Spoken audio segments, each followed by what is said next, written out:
देखो देखो ये क्या है, ये आता है तुम्हारा कैश फ्लो स्टेटमेंट। तो कैश फ्लो स्टेटमेंट में क्या है, कैश फ्लो स्टेटमेंट में क्वेश्चन नंबर 17 है। तो देखो इसमें ना तुम यहाँ पे प्लस क्यों किया हो, ये क्योंकि ये नॉन ऑपरेटिंग आइटम है। नॉन ऑपरेटिंग आइटम होता है।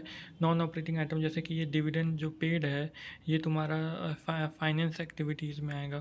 और प्रीमियम पेबल भी है, ये भी तुम्हारा क्या होता है, फाइनेंसिंग एक्टिविटीज़ में आता है। इसीलिए पहले माइनस किया होगा तो यहाँ पे क्या करते हैं, प्लस इसका रिवर्स इफेक्ट लेते हैं एक तरीके से।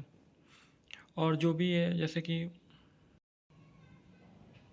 नॉन ऑपरेटिंग आइटम में तो इनका ना क्या होता है, दो दो इफेक्ट आता है, दो इफेक्ट आता है। और यहाँ पे देखो ट्रेड रिसीवेबल और ट्रेड पेबल का यहाँ पे सिर्फ ओपनिंग और क्लोजिंग बैलेंस दिया है। तो इसको वर्किंग कैपिटल चेंजेस मिलेंगे, इंक्रीज और डिक्रीज में तुम क्या करोगे, इसमें दिखाओगे। फिर उसके बाद आता है chapter number question number 18। Question number 18 में दे रखा है, देखो यहाँ पे दे रखा है डिबेंचर का ओपनिंग दे रखा है, क्लोजिंग दे रखा है। तो तुमको क्या होता है, ओपनिंग और क्लोजिंग दे रखा है तो तुम्हारा क्या होता है, बीच का रिडम्पशन है। तो जो रिडम्पशन होता है वो तो तुम्हारा क्या होता है, फाइनेंसिंग एक्टिविटीज़ में जाता है। और अब तुम यहाँ पे देखोगे कि यहाँ पे क्या होता है, क्यों रिडम्पशन लिया गया है। यहाँ पे देखोगे कि क्यों तुम्हारा रिडम्पशन लिया गया है, क्योंकि यहाँ पे देखो डिबेंचर लिखा हुआ है, रिडीम हो रहा है 5% प्रीमियम पे और एंड ऑफ द ईयर पे। मतलब कि एंड ऑफ द ईयर पे the premium was charge to the profit. End of the year में मतलब कि हुआ है कि अगर कोई इशू और रिडम्पशन शेयर और कैपिटल और बोरोइंग का होता है और वो एंड ऑफ द ईयर में होता है, तो इंटरेस्ट और dividend declare in current year opening balance पे कैलकुलेट किया जाता है। तो यहाँ पे वही हो रहा है कि क्या होता है, डिबेंचर क्या होता है, एक तरीके से बोरोइंग है और and of the current year में हो रहा है, तो उसका इंटरेस्ट ओपनिंग बैलेंस पे तुम्हारा क्या होता है, कैलकुलेशन किया जाएगा। तो यही यहाँ पे इंटरेस्ट एक्सपेंसेस ओपनिंग बैलेंस पे कैलकुलेट किया गया है। कोई एडजस्टमेंट में दिया रहता है उसका दो इफेक्ट आता है, एक तो तुम्हारा इंटरेस्ट एक्सपेंस आउटस्टैंडिंग एक्सपेंसेस, ये तुम्हारा क्या होता है, ऑपरेटिंग एक्टिविटीज़ के आइटम्स होते हैं। तो यहाँ पे देखो इंटरेस्ट एक्सपेंसेस तुम्हारा ये हो गया, तुम्हारा रिडम्पशन ऑफ डिबेंचर यहाँ पे हो गया। अनपेड इंटरेस्ट था, ओपनिंग था, क्लोजिंग था। क्या होता है, तुम्हारा इंटरेस्ट एक्सपेंसेस भी था, कितने का, अनपेड इंटरेस्ट में 11,000 का इंटरेस्ट एक्सपेंस था। बाकी का बैलेंस क्या हो गया, तुम्हारा अनपेड इंटरेस्ट है एक तरीके से। तो मतलब बाकी का बैलेंस तुम्हारा, ये तो अनपेड है, मतलब बाकी का बैलेंस तुम्हारा पेड हो जाएगा, तो जिससे कि यहाँ पे 10100 चला जाए। यहाँ पे देखो ये एडजस्टमेंट में दो जाते हैं आइटम ना, एक देखो दो जगह, एक तो प्रीमियम ऑफ ये ऑपरेटिंग एक्टिविटी में, फाइनेंसिंग एक्टिविटी में, अनपेड इंटरेस्ट में। ये इंटरेस्ट एक्सपेंसेस ऑपरेटिंग एक्टिविटीज़ में चला जाएगा, ये फाइनेंसिंग एक्टिविटीज़ में चला जाएगा। ठीक है, उसके बाद से बोला है debtor return of against the provision for doubtful depth. होता है bad dept account to dept, dept account debit to provision for डेटफुल डेप्ट।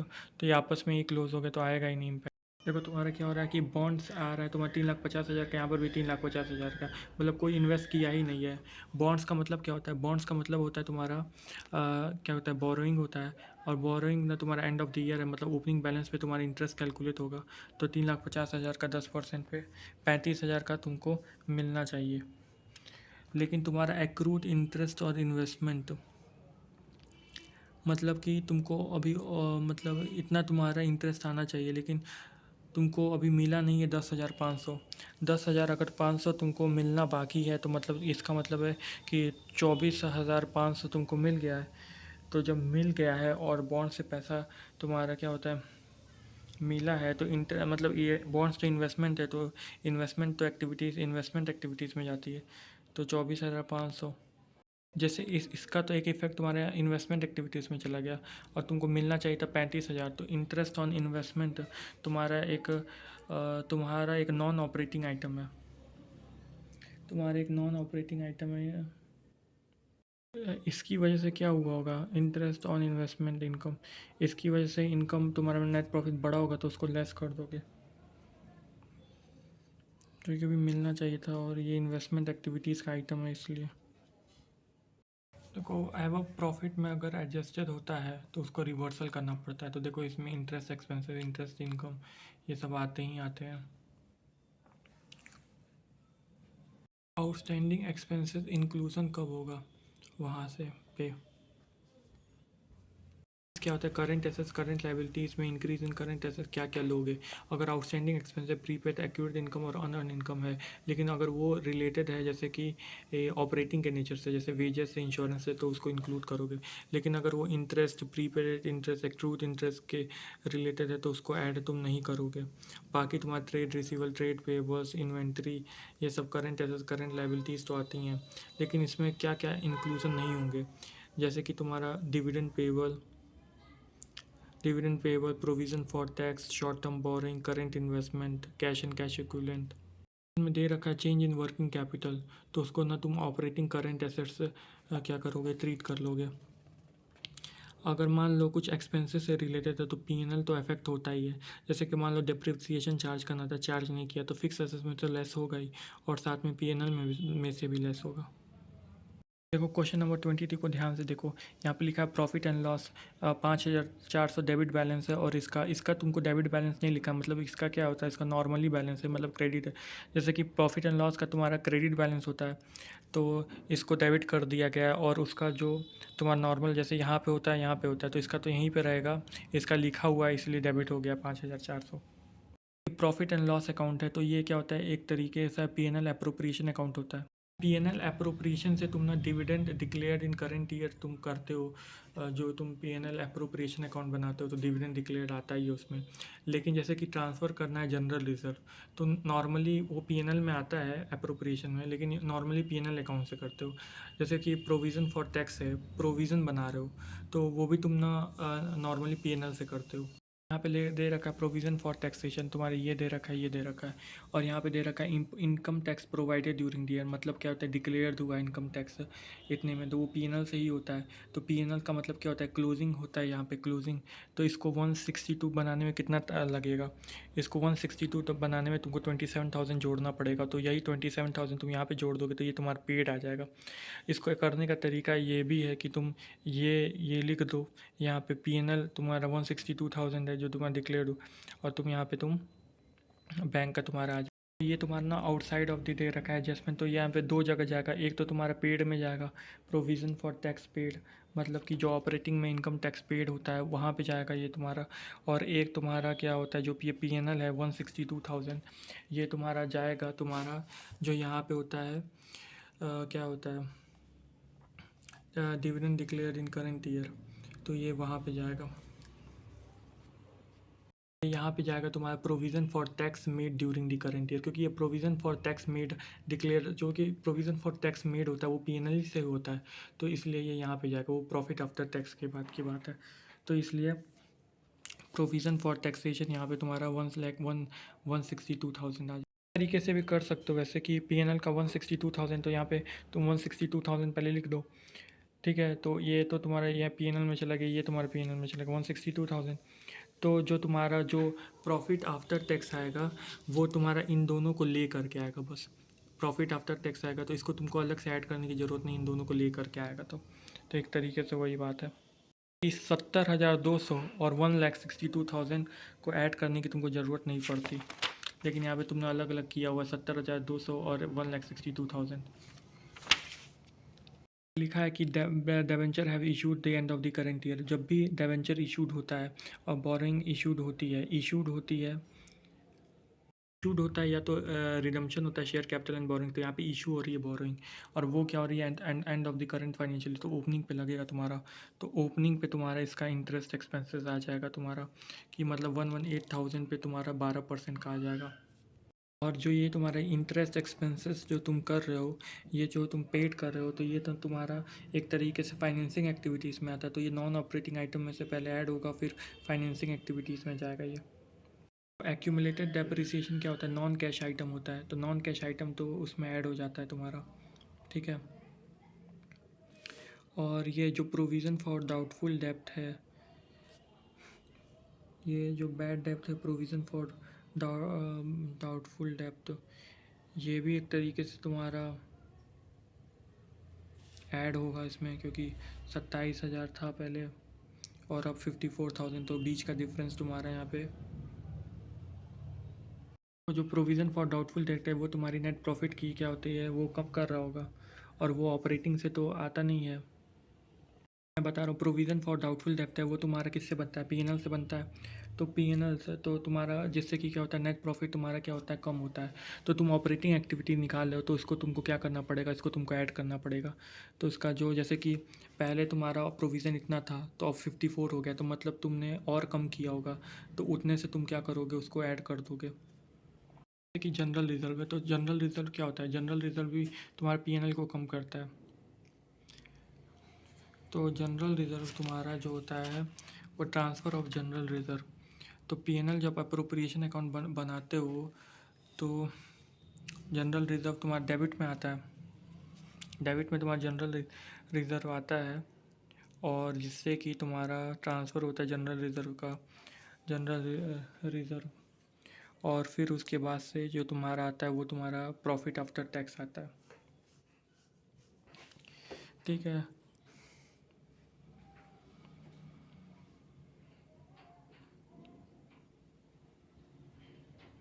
तो जनरल रिजर्व क्या होता था, पीएनएल में से क्या होता है, लेस होता था। अब तुमको उसको करना है तो जनरल रिजर्व को तुम ऐड कर रहे हो एक तरीके से।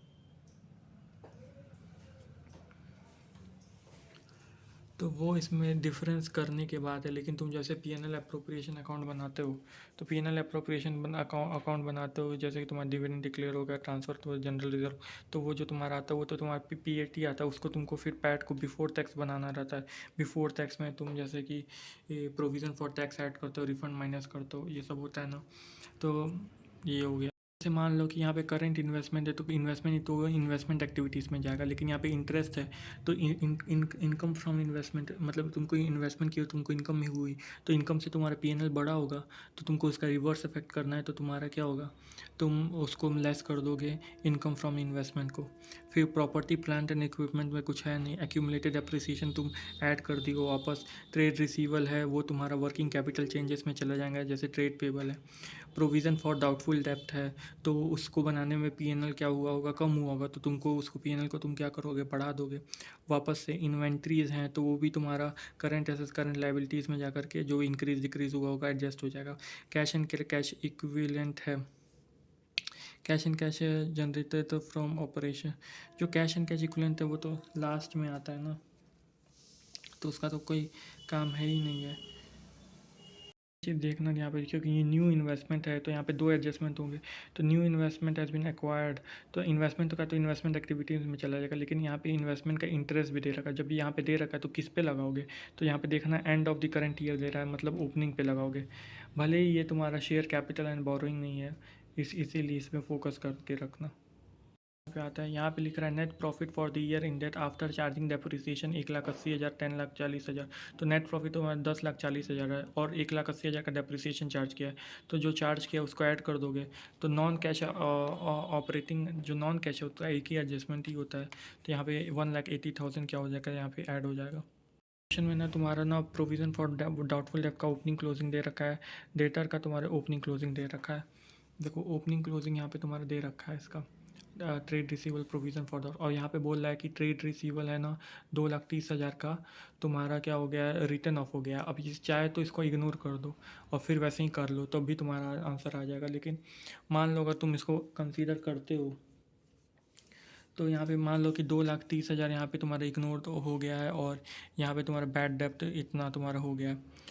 तो बस यहाँ पे ये ध्यान रखना कि जो यहाँ पे बैलेंस बचा रहेगा वो तुम्हारा एक इंक्रीज़ इन ट्रेड रिसीवल होगा।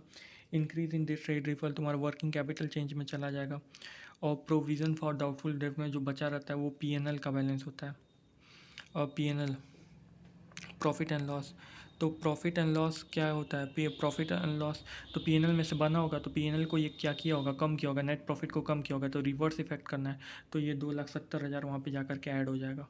ओपनिंग क्लोजिंग होता है ना, ये तुम्हारा प्रोविज़न फॉर टैक्स में होता है, प्रोविज़न फॉर डाउटफुल डेप्ट में ये सब नहीं होता है।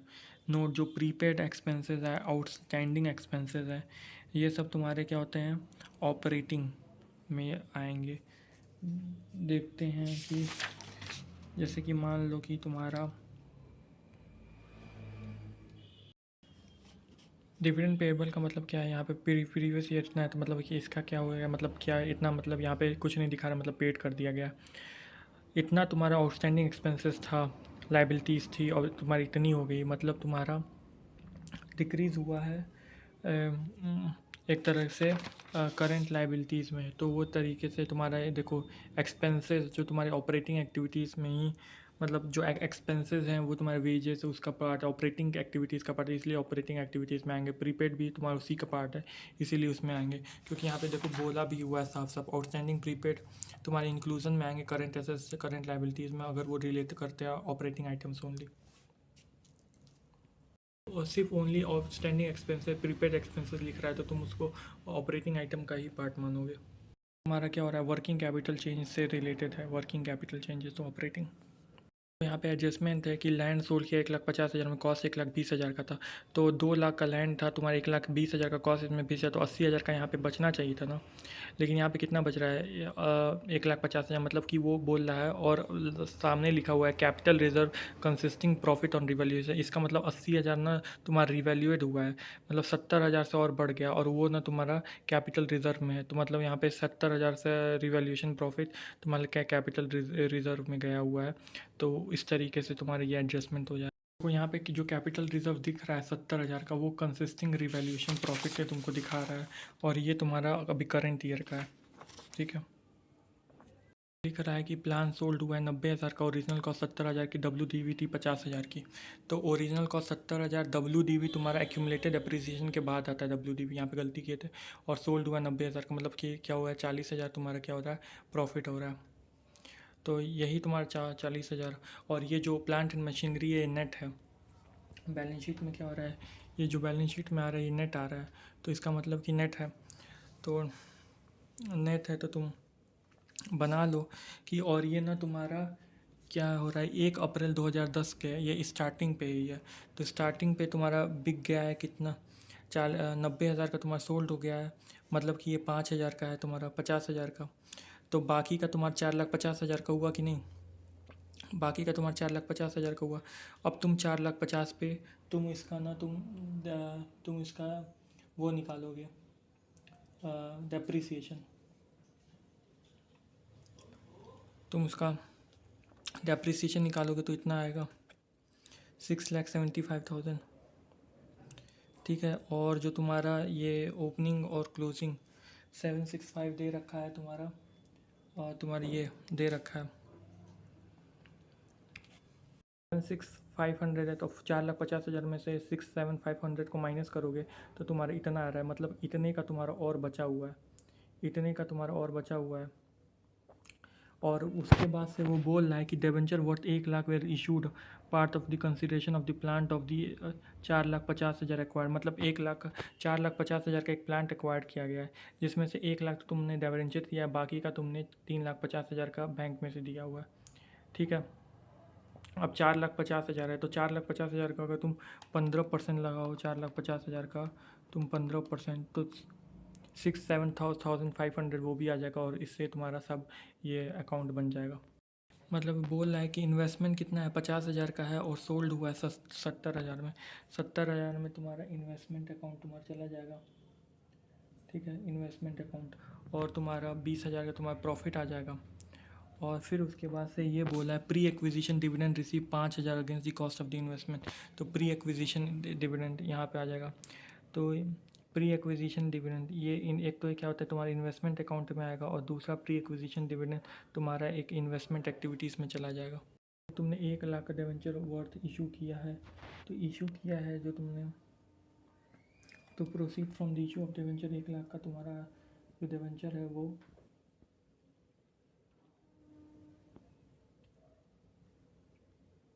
डिवेंचर इसको दे दिया, तो डिवेंचर में 1 लाख तुम्हारा कम हो जाएगा, वो फाइनेंसिंग एक्टिविटीज़ में हो जाएगा। जो तुमने प्रॉफिट हुआ है, प्रॉफिट वो तुम्हारा इन्वेस्टमेंट एक्टिविटीज़ में चला जाएगा।